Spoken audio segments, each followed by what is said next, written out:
I'm so happy to be talking to you today, and thank you for inviting me into your classroom. Me da un gran placer hablar con ustedes hoy y está muy agradecido por la invitación de hablar con ustedes. These wonderful young people here, they're all invested in learning how to do sound for film and television and music. And so they're all eager. Todos están invertidos en así dominar lo técnico de hacer sonido para televisión, música y cine. And anyhow, we're going to start with the videos that you sent us, the YouTube videos and the videos that you sent us via Dropbox, and then we'll get back on and return to the conference. So can you give us, I guess, 15 minutes? Yeah, you want to hang out here? Just, yeah, you can hang out, and then we'll let you know when we're done watching the videos, okay? What's your plan, right? Okay. Bueno, podemos comenzar con los videos. ¿Me conecto o luego he conectado? Y, le puedes dejar conectado. Ya.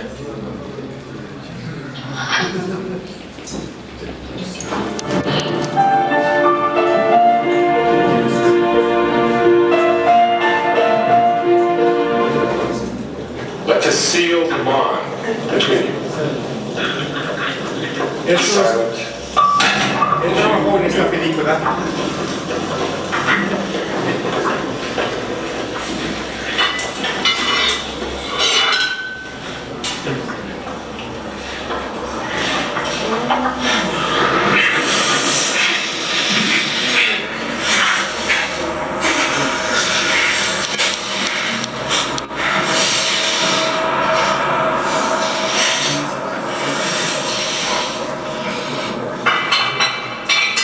Well done. Gentlemen, put on your watches. Everything's gonna be okay, you hear me?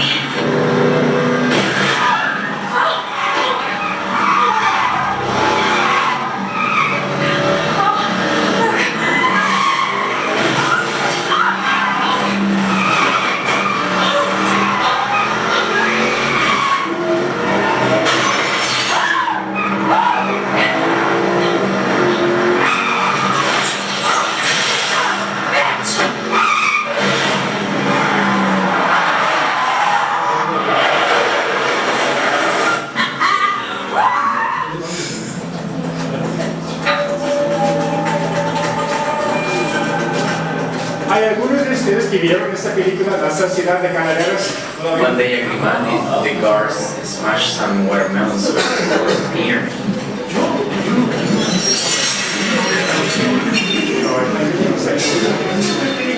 So I kneeled down and tried to wait with my hands tied to my back.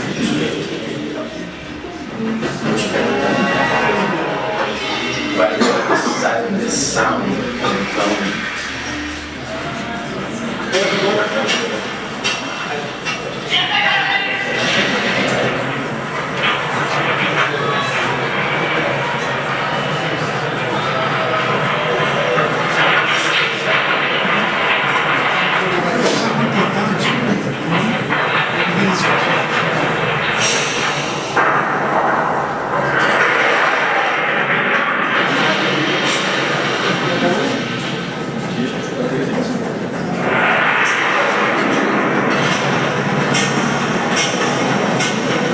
Esto se trata del golpe del estado de Julio en Chile en 1973, cuando Pinochet mudó al Salvador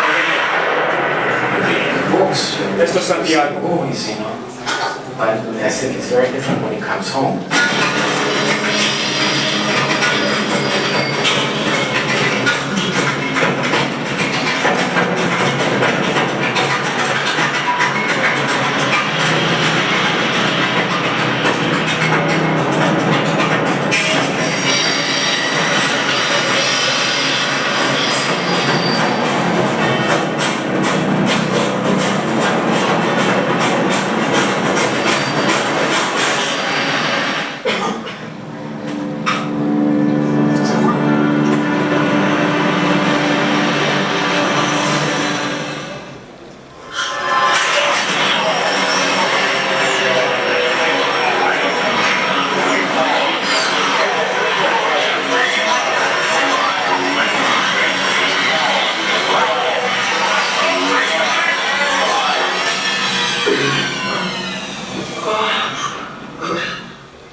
¿Quién es ese actor?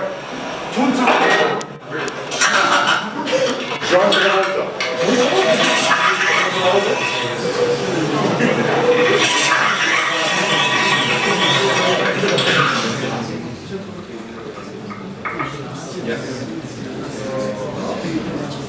All right, we just watched the 3 film clips. Everyone production up?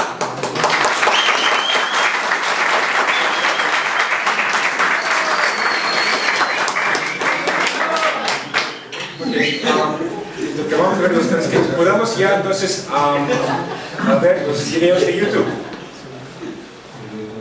Que se olvidaron de eso. Y él nos mandó. A ver, Rick, vamos a completar porque ya. Muy bien. Bueno, entonces, ¿quién quiere? Bueno, ¿Quién quiere empezar él? Sí. La conferencia habla de sus experiencias. Muy bien, muy bien. Te quiero preguntar inicialmente, ¿cómo es que, how did you begin with, what motivated you to pursue a career in sound? ¿Qué es que te motivó a conseguir una carrera en sonido? I've always been interested in sound. When I was a very young child, my father had hi-fi in the house, and I would climb inside the cabinet to look at all the glowing tubes. And I just think that I have a natural acuity to sound, or an interest in sound. Ok, lo que él dijo es que siempre desde que era muy pequeño él estaba interesado en el sonido. Cuando era pequeño él utilizaba tubos o cosas que tuviera su padre para trabajar con sonido, para distintas actividades, distintos sonidos. I wound up doing sound in high school for drama class for theater productions, and I wound up doing that when I went to college also. So my beginnings were really, as a sound designer, were in the theater. Pero sus comienzos fueron en el teatro, cuando estaba en la escuela, nosotros conocemos como colegio, él hacía los sonidos, los efectos especiales de sonido para las puestas escénicas, y que luego comenzó como diseñador de sonido, o como ingeniero de sonido, comenzó a trabajar en teatro, porque esos fueron sus comienzos. ¿Algo? Si quieres ponerlo aquí y algo. Should I continue? Or, Go ahead. yeah. So I think theater is an excellent way to learn sound design. As a sound designer for theater, you'll wind up working you should be working in a wide range of different genres, experimental, traditional, and it's also a wonderful art form in regards to learning how to collaborate with others, which in our work in sound, we're not working in a vacuum, we're working with others. Sí, él dice que la experiencia de él trabajar en teatro fue súper educativa porque trabajaba con distintos géneros, lo que le demandaba de utilizar distintas formas de sonido, y que además quien trabaja con sonido tiene que ser muy consciente de que no trabaja solo en un embudo, sino que trabaja con mucha gente, que tiene que saber trabajar con gente. So I transitioned from theater into post-production sound. I'm talking to you from my offices in Berkeley, where there used to be a wonderful post-production facility with 2 mix stages and a lot of editing rooms. And I worked in this facility for a number of years until it closed from a while ago, and then but I have my own business here. Él de ahí tuvo su transición de teatro a cine y lo comenzó a hacer, lo trabajó en Brooklyn, en donde trabajaba en una empresa durante muchos años, que la empresa ya cerró, y cuando la empresa cerró, él se dedicó a trabajar independientemente en su casa. But what I found was my artistic outlet, that I had a sense of how sound works with the visual medium.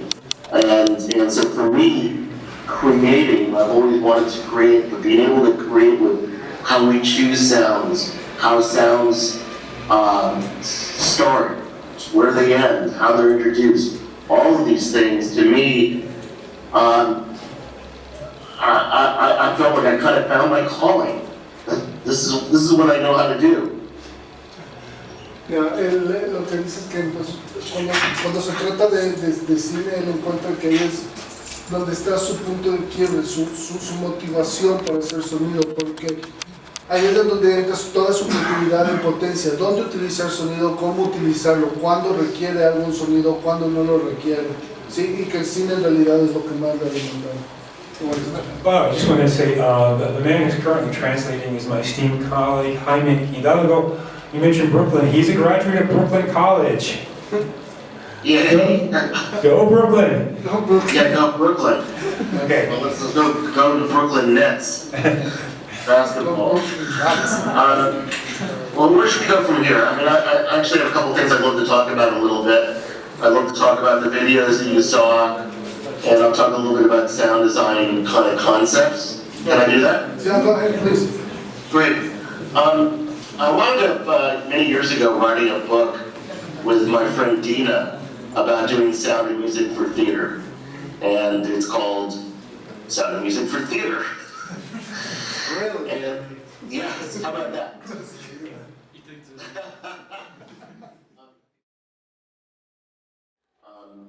Usually in the field, people are using sound devices, digital recorder. It's very good. Chef's microphones, Sennheiser lavaliers. Typically, we'll get a lavalier track and we'll get a boom track, and often make a choice between the two. Dice que eso no sucede solo en Latinoamérica, sino sucede alrededor del mundo, y es verdad, lo puedo confirmar. Los sonidistas, las personas que hacen sonido directo en documentales son las últimas ruedas del coche, y son las personas que menos tiempo tienen para prepararse y las que menos atención les ponen. ¿Sí? Lo que él hace es tratar de hacer su mejor trabajo posible, y para muchas de las veces lo que hace es trabajan con micrófono. ¿Qué micrófono? Los lavalier Sennheiser, el boom dijo una marca en especial, no sé si Shops, gracias. Shops, que son los micrófonos que uno utiliza y que siempre graban directo, hace sonido directo en 2 canales. Imagino que But also, some people will also record to a Zoom recorder. The Zoom H4 has 2 balanced mic inputs, and does very nice recordings. Often when I'm talking to people, I'll even say, well, certainly set yourself up, but if you can hide another recorder, like the Zoom H2 is pretty small, but it does a pretty darn good job of recording. You give yourself some safety by, if you can hide a microphone somewhere that's close by. The worst thing that happens to me is we may have a documentary where they zoomed in on somebody, but the microphone's across the room. And it's very hard to fix that. Dice que además de eso lo utilizaba un Zoom como el que hay aquí en el instituto, no sé si todos ustedes lo conocen, pero hay un Zoom, una grabadora Zoom que además le esconde en otros lugares para tener una fuente adicional de grabación de sonido. Pero lo peor que puede pasar con un sonidista es que, y lo que dice es que haya un acercamiento de la cámara y que el micrófono se quede detrás, timbrando hacia atrás, ¿sí? Porque simplemente eso no es fácil arreglar. De hecho, mal sonido. Are you continuing with one more questions? Let's take another question. Preguntas. ¿Puedes preguntarle cómo fue trabajar con David Lynch en Wild at Heart? Creo que Fire Walks With Me. This is a question that a lot of us had. How was it to work with David Lynch? Wow. That was on Twin Peaks, right? I was one of the sound editors on Fire Walk with Me, Yeah, Firewalk with me. the feature film based on it. Yeah. He had a wonderful collaboration with a sound designer by the name of Alan Splett. And Alan did a lot of great work with him and with a few other filmmakers like Philip Kaufman and the Black Stallion, who did the band Never Quiet Wolf, are other good examples of sound design work that Alan did. And Alan started with him on Eraserhead. So they had a very good working relationship. I have a second part of the story, but why don't you go for that first? Okay. Dice que trabajar con él fue súper entretenido, que él tiene muy buena relación con los sonidistas y trabajó con... Phil Kaufman. Phil Kaufman, sí. Sí, trabajó con Phil Kaufman, que era el diseñador de sonido. Él era el grabador que se estaba grabando para utilizando la grabadora en este sentido para lograrlo. Dice que es muy divertido, que tiene un buen sentido muy trabajo. On Firewalk, I don't believe that was a film with Alan, but we set up Mr. Lynch with a digital sampler right next to the mixing console in the theater, and he could take snippets of music or take sounds, play them backwards, forwards, pitch them down, but he was helping to create the tonal and supernatural soundtrack himself. Dice que él estaba en el teatro cuando estaban trabajando con Sony, pusieron en escalada y un sample recorder, que lo que él hacía es que pues cogía la música, la tocaba de frente, la tocaba de espalda, le daba la vuelta y que básicamente él hizo la parte del diseño mental. Despite all the blood and gore in his movie, he's a really nice guy. He's a really nice guy. Dice que aparte de la sangre y toda la violencia y todo lo grotesco de la película, David Lynch es un gran tipo. Muy simpático. Muy simpático. Sí. Has to give experience. Yeah, well, you're working with somebody of his stature, and but he also has such a strong interest in creative talent with sound that you learn so much by working with somebody like him. So, yeah. Dice que trabajar con alguien como él, con una creatividad tan grande que conoce su vida, realmente también es una línea de aprendizaje para las personas que trabajan con él, porque me imagino de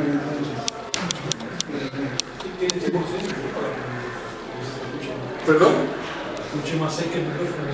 El de abajo es para aquí y el de arriba es para allá. Pero sí me escuchan, ¿no? Sí. A ver si. ¿Qué más? Otra pregunta. We're having he has to stand closer to the microphone. We're having our own sound issue here. Yeah, he has to stand closer to the microphone, so that's what we were just talking about. Okay. Otra pregunta.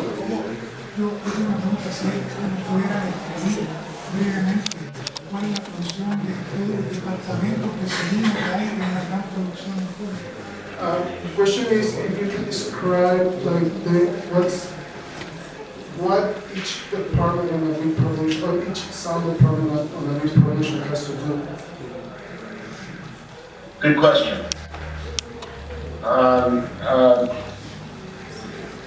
So it usually breaks down to there's a dialogue department, there's the sound effects department,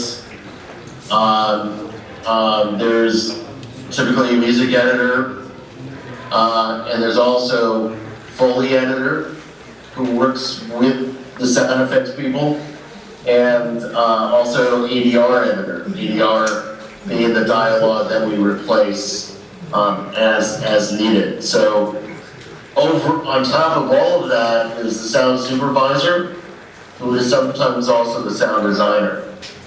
But the sound supervisor coordinates all the work, but delegates a lot out to their editors. So, and the dialogue editor is responsible for production sound also. So it's not just the words, but they may have recorded ambience or other production sound effects, and that's part of their editing workload. Ok, esta es larga y complicada, así que quédense conmigo un ratito. Comienza con sonido directo, la persona que está trabajando, de ahí es departamento de música, ¿sí? departamento de doblaje, departamento de efectos de sonido, ¿sí?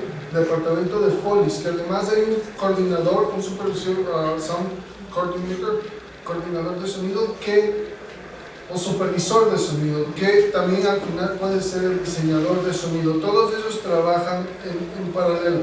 Además, quien trabaja en sonido directo también trabaja en la pre de todo lo que van a ser los Follies. Usualmente se graban en locación. Y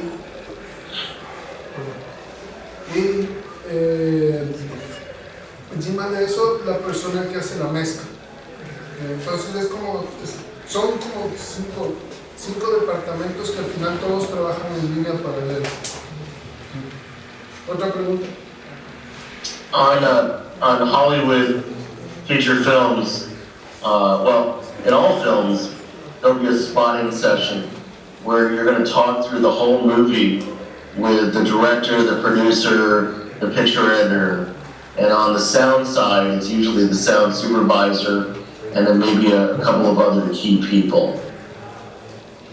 En una producción grande como en Hollywood, eso, cuando hacen la primera visualización del proyecto, está el director, el editor, también por el otro lado está el diseñador de sonido y toda la gente que está trabajando con el diseño de sonido para poder dialogar y comenzar a estructurar, me imagino, esa parte. Sí. After the spotting session, the sound supervisor will then be able to sort out, let's say for instance, what is Foley doing versus what sound effects are doing. They may overlap on certain things, so then they have a choice in the mix. But they kind of help refine kind of who's doing what and what needs to happen. Después de eso, entre la parte creativa, entonces comienzan a trabajar en paralelo y comienzan a trabajar el sonido de la película, dependiendo de las necesidades, tienen cierto orden de trabajar, pero trabajan todos en cooperación.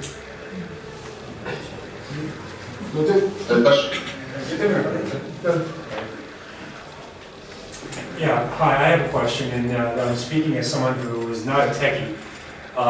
Jim, 2 years ago, we were paid a visit and had a workshop with the Austrian Eric Spitzer, whose career as a sound engineer goes back to Andy Warhol's factory. He did the sound on Born in the USA and Graceland, and then he started working with Werner Herzog in his films. And he talked about how simple things were. Like, you have so many ways in which you can be precise. ¿Puedes traducir esa pregunta? He's going to translate my question first, so. Ok, pregunta, ¿me tienes que ayudar otra vez con el nombre de la Eric Spitzer. Eric Spitzer, la pregunta es que hace años tuvieron una charla con Eric Spitzer, Sí. que es diseñador de sonido, es australiano que trabajó en... Bueno, con Bruce Springsteen y Paul Simon, y luego trabajó como sonidista en las películas de Werner Herzog. Sí, que decía que en el tiempo del análogo cosas eran mucho más simples y que las decisiones de sonido se podían hacer en un día, que ahora... It's not necessarily, well, I think that it actually is, let me start again, okay? It's not a bad thing. This is not a bad thing because in digital, I can show you a bunch of different choices very quickly. Whereas back in the very early days with dubbers and It took a long time to rewind.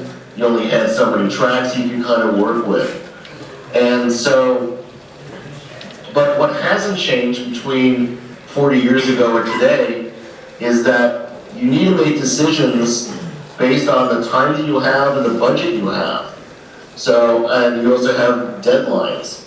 So if you're working with a director, or you're just, if you're having a hard time making a decision, I don't know whether that's any worse now than it was 40 years ago. Francis Ford Coppola was re-editing Apocalypse Now, I think, like on an airplane heading to Cannes. I mean, and that was all on film and tape. I mean, it's just, people will take as long as they can get when they can't nail it down. Ok, básicamente dice que la diferencia entre el mundo digital y el mundo análogo antes era que antes tenía que tomarse una sola decisión, una decisión rápida, porque como con el mundo digital no había muchas opciones de dónde escoger o con el tiempo para hacer. Pero mientras que ahora en el mundo digital puedes tomar una decisión muy rápida. Dice que al final, en el momento preciso, la verdad no hay distinción en lo que es correcto y lo que no es correcto, y que si es que hay alguna, en un momento tienen una duda, es cuando comienza a fallar la cosa o comienzan a requerir decisiones. Habla de cuando Francis Ford Coppola estaba reeditando el sonido de Apocalipsis Now, Apocalipsis Ahora, lo hizo en un avión mientras viajaba de un punto a otro, o sea, digital, pero que la verdad en sí, en función de decisiones, de tomar decisiones, they want to know which kind of software and hardware you use. Let me show you, if I can, I might have to switch over my iPad, but let me show you my studio a little bit. Let me turn on one other light here. So, let's see. Okay, so I have a C24 mixer. The design a control surface. Let's see. So I have two monitors. Let me just hit this button here for a second.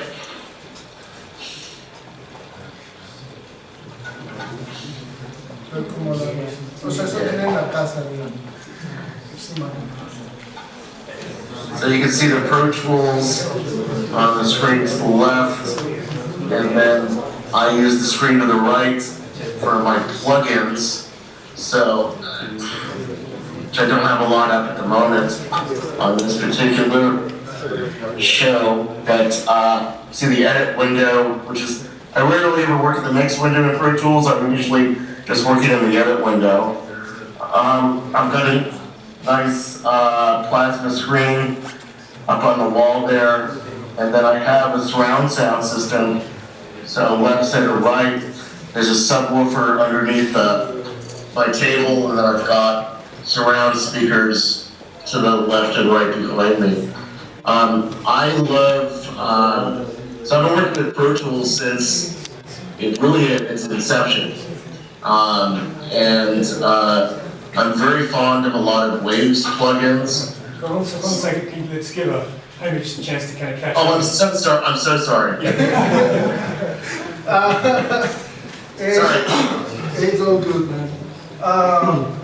Como él trabaja, tiene su estudio en la casa, entonces tiene un televisor de plasma en donde ve todo el material, trabaja con dos monitores aparte de eso, uno tiene Pro Tools, el otro tiene todos sus plugins, que trabaja, él le gusta trabajar más que con la mezcladora, con la plataforma lineal de Pro Tools, tiene su computadora y tiene conectado un sistema de sonido 5.1 dentro de la casa. Creo que la pregunta que tiene que si nos puede visitar. No, yo pregunté cuándo nos viene a visitar. Me dijo que sí hay manera de que podemos acomodar su silla de rueda automática para el espacio Bueno, le dije que no hay problema, que le acomodamos lo que sea. And by the way, being that you are in a wheelchair, you get to go to the head of the line and go with your customs. Yes, I'm paid. Yes. ¿Puedes decir eso? Sí. Que dice, mientras él esté en silla de ruedas, puede ir al frente de la silla, de la línea de todo. Ellos dicen que eso es una ventaja. ¿Alguien más tiene alguna pregunta? Con respecto a plazas de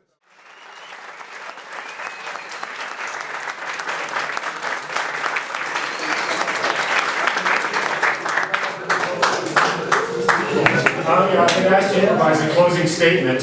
I can't really, apart from what Jaime just said, yeah, we're thrilled. We had a really fun time. If you want, we'd love to do this maybe sometime again, sometime in the next year or so. Yes, you're more than welcome to come down and hang with us. Make a movie with us. I would love that. Let's keep the conversation going, Rick, all right? Yeah, mantenemos el diálogo. Sí, all right, well, thank you very much.